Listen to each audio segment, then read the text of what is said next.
안녕하세요. 순인의 작은 책방입니다. 호버비의 일기. 요즘 내 신세가 말이 아니다. 연함은 발짝도 떼기 힘든 길이에 줄이에 묶인 채 아무나 보고 지저대는 똥개 같은 대우를 받고 있다. 고급 호피 무늬 코트를 걸친 내가 개줄에 묶여 있어야 하다니 이게 말이 되는가?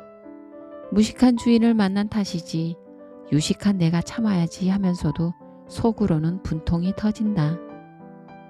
며칠 전 일이다. 혼자 내동산으로 오르는 등산객이 있어서 여느 때와 마찬가지로 길 안내를 자청하고 나섰다. 혼자 오르려면 얼마나 적적하겠는가. 산둥성이까지만 올라갔다가 내려오겠거니 생각했는데 그게 아니었다. 등산객은 길도 잘 모르면서 어설프게 계속 산등성이를 타고 넘는 게 아닌가. 목도 마르고 힘이 들어서 그냥 내려와 버리고 싶었지만 내가 없으면 10중8구 길을 잃을 게 분명했다. 어쩔 수 없이 울며 겨자 먹기로 산둥성이를 넘고 넘어 백운까지 가게 되었다. 백운에 도착하자 등산객은 가게에 들러 시원한 맥주를 한 캔 쭉 들어 마시더니 고맙다는 말도 없이 버스에 올라타고 떠나버렸다. 저나나나 지치고 목마르기는 마찬가지인데 저 혼자 시원하게 맥주를 들이켜서 사라지는 사람이 어딨나? 고약한 화상 같으니라고. 하여튼 머리 검은 짐승은 거두지 말라는 말이 딱 들어맞았다. 억울하고 분한 마음을 삭히며 나는 할 수 없이 이 집 저 집 돌아다니며 탁발을 할 수밖에 없었다. 마음이야 당장이라도 무주암으로 돌아가고 싶었지만 너무 먼 길을 온 탓에 힘도 빠지고 배도 고팠다. 그래서 며칠 쉬면서 기운을 보충한 다음에 돌아갈 생각이었다. 그때 느닷없이 동네 삼촌이라는 작자가 들이닥쳤다. 나는 영문도 모르고 반가워서 짧은 꼬리나마 힘껏 흔들어 주었다. 삼촌은 나를 보자마자 형사가 현행법을 체포하듯 소리를 질러대며 야단을 쳐댔다. 날더러 집도 못 찾아오는 똥개라나 어쨌다나. 무식한 놈 눈에는 다 무식하게 보인다더니 그 무식한 인간이 내 깊은 뜻을 어찌알리오. 아무튼 자동차를 얻어 타고 돌아오게 되었다. 그 자동차도 얼마나 무식한지 멀미가 나서 혼났다. 본의 아니게 그렇게 암자에 돌아왔다. 소야 스님도 무식하기는 피차 일반이어서 나를 똥개 취급을 하며 묶어놓은 것이다. 세상에 이런 법이 어디 있는가. 남의 뜻을 알려고도 하지 않고 자기 잣대로만 들이대서 판단해버리니 말이다. 에이 무식한 화상.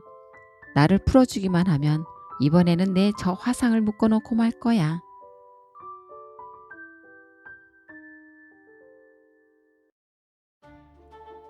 묶여있는 동안 나는 소야 스님을 외면하기로 했다. 내가 아는 척 하지 않으면 스님 혼자 놀아야 한다. 먹물처럼 스며드는 심심함을 견디지 못하면 나를 풀어줄 것이다. 내 생각은, 내 계산은 적중했다. 계속 묶여있는 보현이 누나에겐 미안한 일이지만 나는 사흘 만에 자유의 몸이 되었다. 그런데 이게 웬일인가. 오늘따라 보현이 누나에게도 자유의 시간을 주는 게 아닌가. 한가위가 며칠 안 남았는데 한가위 특별 사면이라도 하는 건가? 나는 스님의 속마음을 훔쳐보려고 애쓰다가 보현이 누나와 뒷동산으로 똥을 누러 갔다. 사람 마음이 갑자기 변하면 무슨 변고가 생긴다던데 요즘 스님의 몸이 별로 안 좋아 보인다. 곧불에 걸렸는지 코 맹맹이 소리를 내며 훌쩍거리고 다닌다. 보현이 누나도 그걸 알고 있었는지 마을로 내려가서 염소를 잡아다가 스님 보약을 해주자고 자꾸 꼬드긴다. 나는 내심 그 말을 기다렸으면서도 못 이기는 척하고 따라갔다. 습길로 숨어서 마을로 내려가니 염소 3마리가 풀을 뜯고 있었다. 우리는 그 중에서 제일 통통한 녀석을 골랐다. 내가 비호같이 달려들어 꼬리를 물고 염소를 주저앉혔다. 보현이 누나가 기다렸다는 듯이 바로 염소의 목덜미를 물고 흔들었다. 염소는 몇 번 반항하다가 포기했는지 몸을 축 늘어뜨렸다. 아플싸. 염소 사냥에는 성공했는데 가져갈 방법이 없는 게 아닌가. 염소는 튼튼한 동아줄에 묶여 있었던 것이다. 우리는 할 수 없이 빈몸으로 터덜터덜 발길을 돌릴 수밖에 없었다. 그때 마침 와있던 투덜이 상좌 스님이 큰 소리로 우릴 부르고 있었다. 보현이 누나는 육군 이등병처럼 총알같이 뛰어 올라갔다. 나는 혹시 염소피가 묻었을까봐 겨울에 가서 목욕을 하고 천천히 갔다. 아니나 다를까 먼저 간 보현이 누나는 묶인 채 투덜이 상자 스님에게 연신 얻어맞고 있었다.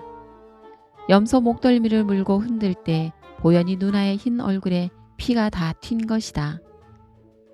나는 무슨 일이 있었나 하고 능청을 떨며 어슬렁어슬렁 다가갔다. 투덜이 상자 스님이 내 몰골을 유심히 살펴보더니 고개를 갸우뚱거리며 돌아섰다. 히히, 이게 바로 완전 범죄라는 거다.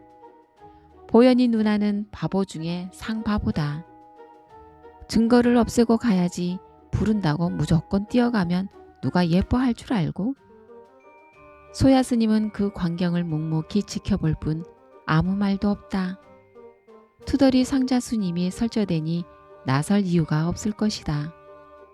그건 그렇고 우리가 염소 사냥을 한 건 심심풀이 땅콩놀이가 아니라 몸이 허약한 소야 스님 보약해 주려고 했다는 걸 알려나 몰라.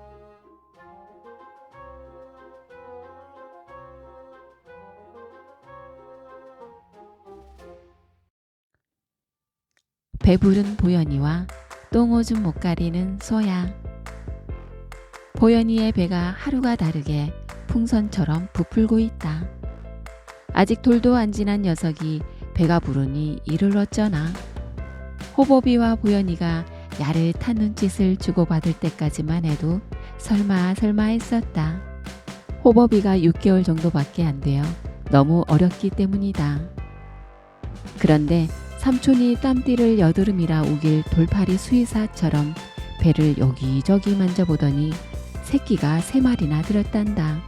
삼촌 손에서 초음파가 나오는 것도 아닌지라 믿기 어렵지만 아무튼 배를 살펴보니 새끼를 가진 것은 분명한 듯 했다.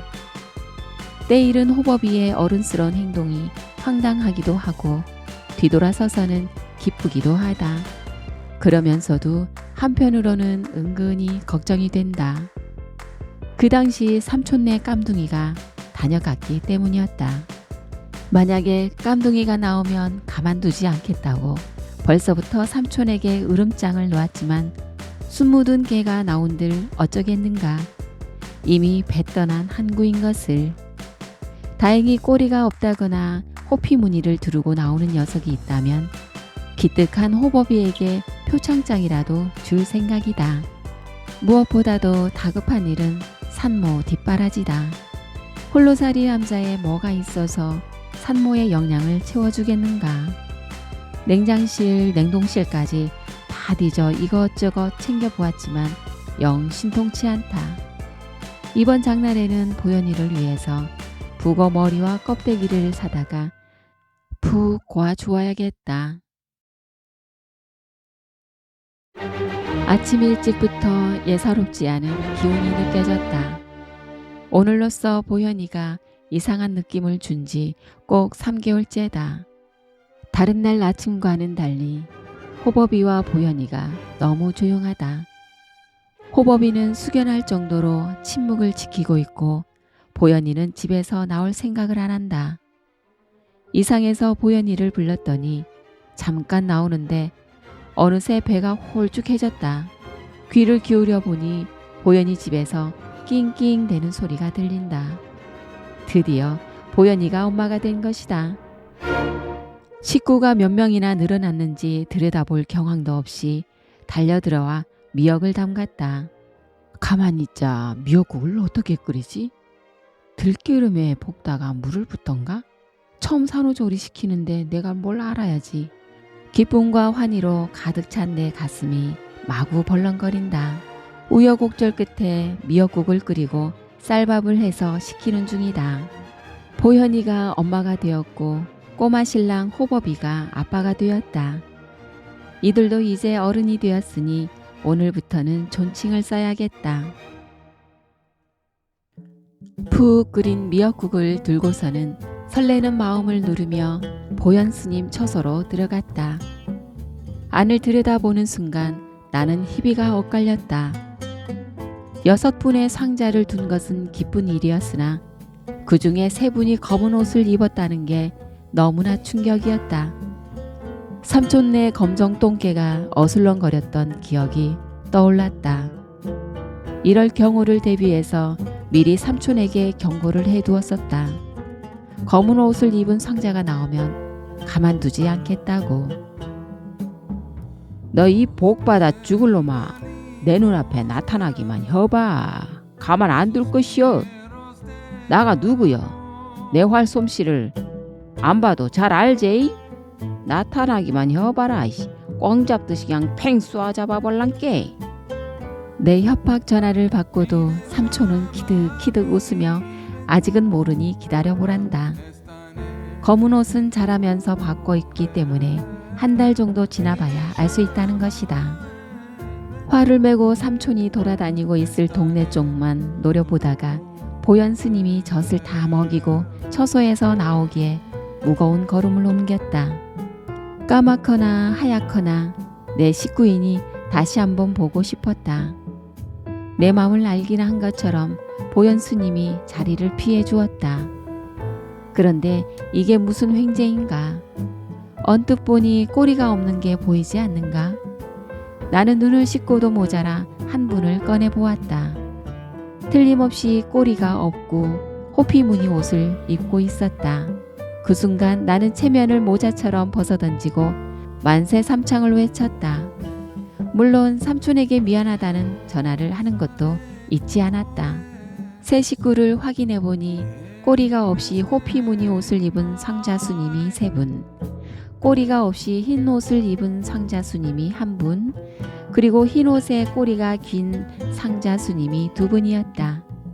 삼촌네 검정 똥개에게 자리를 내주었다고 찬밥 신세가 되어 있던 호법 스님에게 시원한 북엇국에 참치를 넣은 공양을 올렸다. 6개월 만에 성인식을 치른 장한 호법 스님 덕분에 무주함 족보는 다행히 전통을 잃지 않고 이어가게 되었다.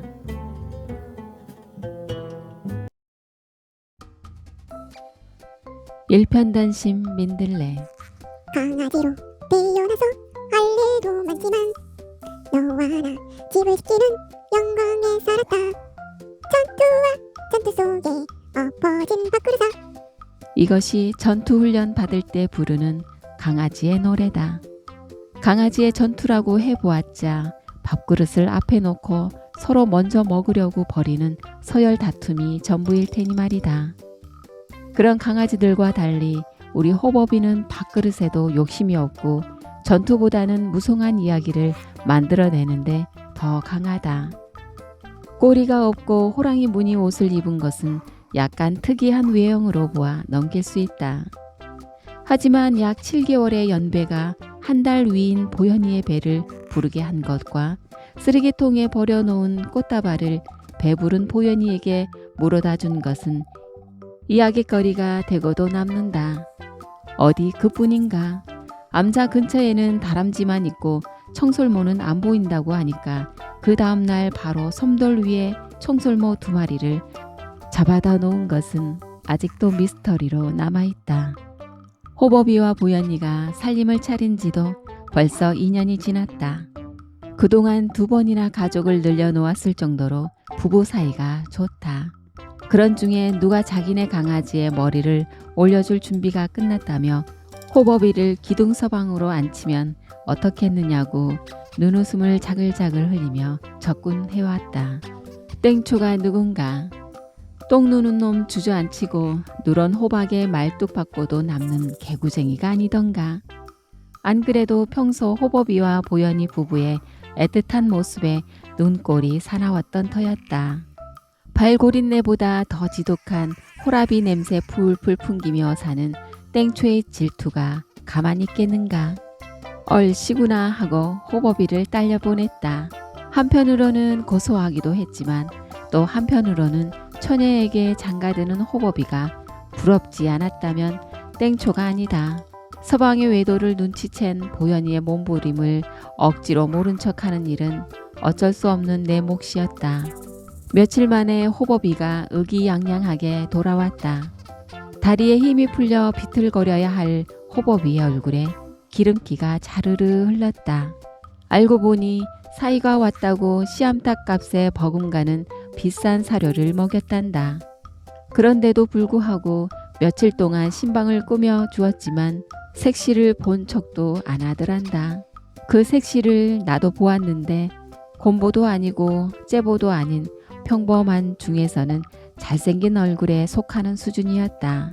그렇다면 호법이가 얼굴이 못생겨서 장가를 안 든 게 아니고 정절을 지키기 위해서 화롯불처럼 타오른 욕종을 애써 참아낸 것이었다.